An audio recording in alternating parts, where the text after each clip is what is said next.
আমার তরুণেরা, যুবকেরা, ভিডিও বক্তব্য শুনে নিচে একটা কমান্ড লিখে দিও তোমার বিবেকের সামনে রেখে।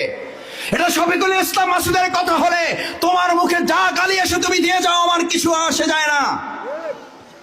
কিন্তু কথা যদি কোরআনের হয় তাহলে আমরা মানতে বাধ্য না? বাধ্য না? আমান আরাদা আন যিকরি ফাইন্না লাহু মাঈশাতান দানকা ওয়া নাহশুরুহু ইয়াওমাল কিয়ামাতি আ'মা। আজ কোরআনকে উপেক্ষা করবা, কাল কিয়ামতের দিন তোমাকে আমাকে চোখ রেখে উঠানো হবে না অন্ধ করে উঠানো হবে। এ ভাই বুঝেন না কেন? তরুণেরা, তুমি কোন দল করো আমি তোমাকে জিজ্ঞেস করতে চাই না, তুমি যা ইচ্ছা দল করো, কিন্তু তুমি আজ বিবেকের কাছে কোশ্চেন রেখে যাও। তুমি কোরআন বাদ দিয়ে যে মত, যে পথ, যে দল, যে নেতার পিছনে ঘোরো, ওই নেতা সহ কাল কিয়ামতের দিন যখন হাসরের মাঠে তোলা হবে, তুমি দেখবা ওয়া নাহশুরুহু ইয়াওমাল কিয়ামাতি আমা। চোখ আছে না নাই? নাই। কিয়ামতের দিন আল্লাহ উঠাবেন, দেখবে চোখ নাই, অন্ধ। জিজ্ঞেস করবে আল্লাহ ঘটনা কি? আমার তো দুনিয়াতে কি ছিল? কি ছিল? এ ভাই কথা বলেন না, কি ছিল?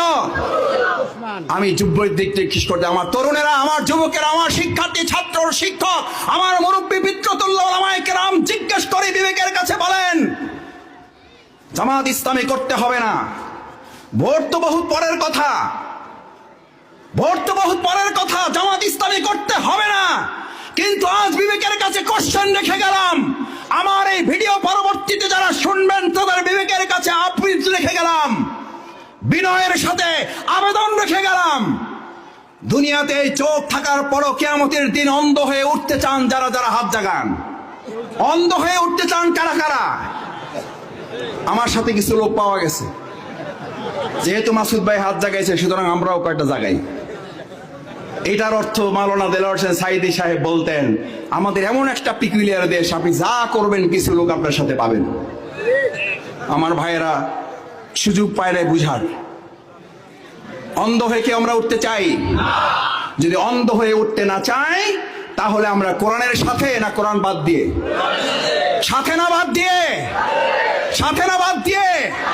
এবার আমার সাথে স্লোগান তোলো, কোরআন আছে যেখানে, কোরআন আছে যেখানে, কোরআনওয়ালা যেখানে, কোরআনওয়ালা যেখানে।